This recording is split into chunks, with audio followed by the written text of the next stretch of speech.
Aloha, y'all. It is the spring equinox. In the northern hemisphere, we're popping in to spring. Southern, clearly, it is not the spring equinox. But I'm in the northern, so I'm a little hemisphere centric here. I digress. It is Thor's Day, named after Thor. March the 20th. The sun is at 0 degrees Aries. We've entered Aries season. The moon is 7 Sag. More fire. Mercury, 7 degrees, retrograding in Sagittarius. That is exactly conjunct the moon. Venus is at 4 degrees, retrograding in Aries. That is conjunct the moon and Mercury on one side and the sun on the other. So, a whole lot of fire. Mars, 20 degrees Cancer. Jupiter, 14 Gemini. Saturn, 23 Pisces. Uranus, 24 Taurus. Neptune, 29 Pisces. Pluto, 3 degrees Aquarius. North Node, 27 Pisces. That is conjunct Neptune on the one side and Saturn on the other. Black Moon Lilith, 29 degrees Libra, Chiron, 21 Aries. So the major aspects right now, Jupiter is opposite the moon. Pluto is squaring Black Moon Lilith. The moon is sextiling Mercury, Venus, the Sun, North Node, and Neptune. And Mars is sextiling Uranus, but Mars is also trining Saturn as well as the North Node Neptune conjunction. So let's go ahead and get into the astrology, rather, Mercury retrograde.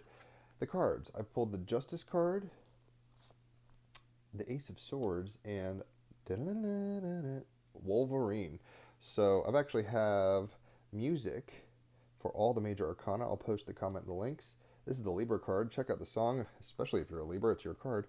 But beautiful music all the way around. This song I wrote for this, it sounds like if Bob Dylan and Claude Debussy or something had a baby. No, maybe not Claude Debussy, it's not that ethereal, but it's like a very kind of beautiful song because, of course, justice, the beautiful, the balanced, Libra. Anyway, I will stop rambling. Let me find this. And we've got Justice, also a great band if you don't know. Justice, their albums can be great workout music or raving music.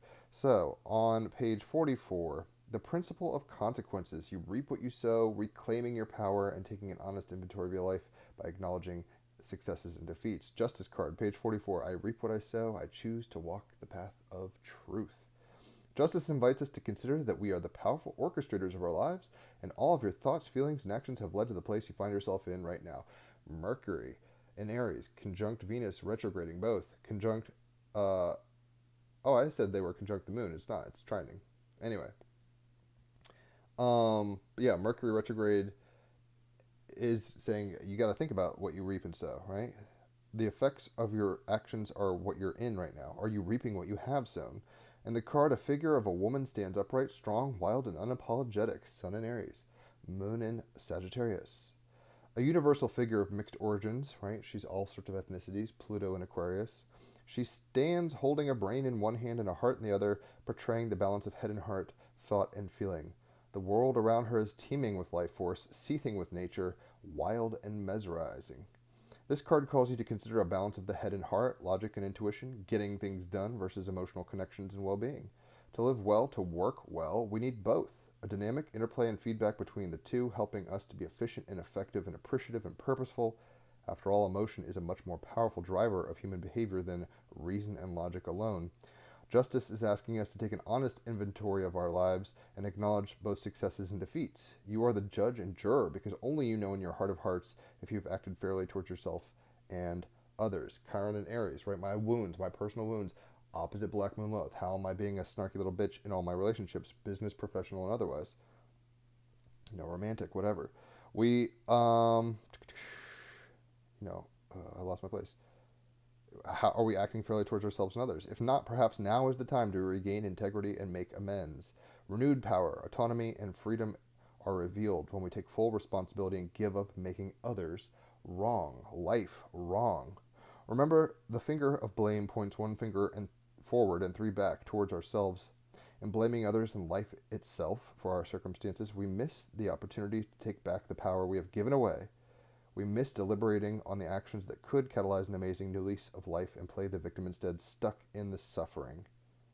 Right? This card is a great questioner, seeking out the truth and refusing to accept things that don't work or cause suffering and discomfort. It's the reclaiming of power from things which have been taken against our will or without our knowledge. It's asking you bluntly, what do you actually stand for? What are you willing to stand for? Right? So on page 44, the principle of consequences. You reap what you sow, reclaim your power, take an honest inventory of your life, and acknowledge both successes and defeats. The clarifying card is the Ace of Swords. Quetzalcoatl on this card. If you're a sword, you're the mind, you are an air sign card. That's your suit, the air signs. Gemini, Libra, or an Aquarius. On page 122, Ace of Swords, I live through my highest values. Opportunities to hone your highest intellect, learn new ways to reach your true potential, and embodying a powerful philosophy, right? Moon in Sagittarius, we embody it. So we really have, especially with Aries season kicking off, the ability to kind of look at, with Venus and Mercury retrograding conjunct, right? We have the capacity really right now to reassess, reimagine ourselves, our point of power, and break on through to the other side with new ideas on how that works. So we can be fierce, Wolverine, fierceness. We can take that seriously and actually make moves, action with all this fire, right? Sun in Aries, Mercury and Venus in Aries, Sagittarius moon, Chiron in Aries. We got things to do, and sitting around and pontificating is probably not one of them. So, but you also don't want to go in the Garden of Gethsemane and chop off a guy's ear without knowing what's going on. Christianity illusion there. Wolverine on page 27, fierceness. We should develop a sense of healthy fierceness. Right now, do not shy away from things that confront you, but choose carefully how you act, right? Sun in Aries, make moves. Moon in Sagittarius. But don't just be chopping off heads and not knowing what you're doing. You can be fierce, but not angry. Loyalty is important right now. So the magic of the Wolverine is as follows. Wolverine magic is to be utilized when you need real will and determination, when you're against the odds and you need a bit of healthy fierceness to get things done. Sun in Aries now. Call on this animal's energy. Also, if you wish to have an energy witness to keep a vow or secret safely for you, Wolverine would be a great choice. So, if you don't know, I have a podcast. We're at 303 episodes. Check it out, the Team Rabbit Hole podcast. I'll put it in the comments. Stacy DeMarco, the creator of this deck, she's been on there. David DeAngelis, the creator of this deck, has been on the podcast. So we get it done out here. We're making moves, right? And you should be fierce and bold, to boldly go where no man or woman has gone before. You got to take the bull by the horns. Take the bull by both horns, both the mind and the heart. And even in Star Trek, I'm not like the biggest Trekkie, but I love Deep Space Nine and Next Generation. Deep Space Nine's my jam. Watched that during the COVID lockdown.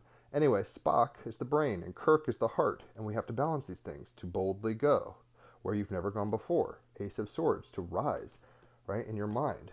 Pluto in Aquarius, Jupiter in Gemini, to get new insights. Mercury retrograde, conjunct Venus retrograding in Aries, right? We can really upgrade right now our minds. But we have to balance that out. It's like, I have a new insight. How does this affect emotions? Oh my gosh, I feel this new empathy and this awareness of all sentient life, and I'm not going to eat animals anymore. Yay, veganism. Oh, like, what's the healthiest way to do that? Not just be starving myself, right? So break on through. And just like this is not just a circle, like the Ouroboros snake, serpent circle, it's a corkscrew. It's rising. So we need to rise, take action, be fierce, to be bold in our balancing. So hopefully that makes sense. If you've enjoyed this, leave a tip.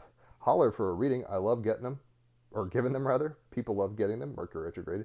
And check out the podcast if you haven't, because they are rabbit holes worth scoping. New people, novel people, you'll find the others. That's kind of our motto, right?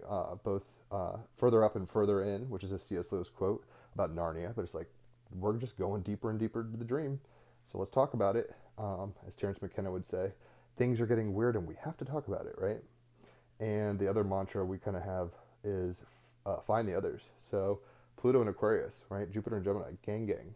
There's people out there just as weird as you, asking just as odd questions. So try to balance your, conspiracy theories with loving yourself and others. Golden rule. But turn your mind onto new perspectives boldly. That's kind of what we're feeling right now. If you've enjoyed this, congratulations. I'll catch you on the flip side. Happy spring equinox. Enjoy your Thor's Day. Adios.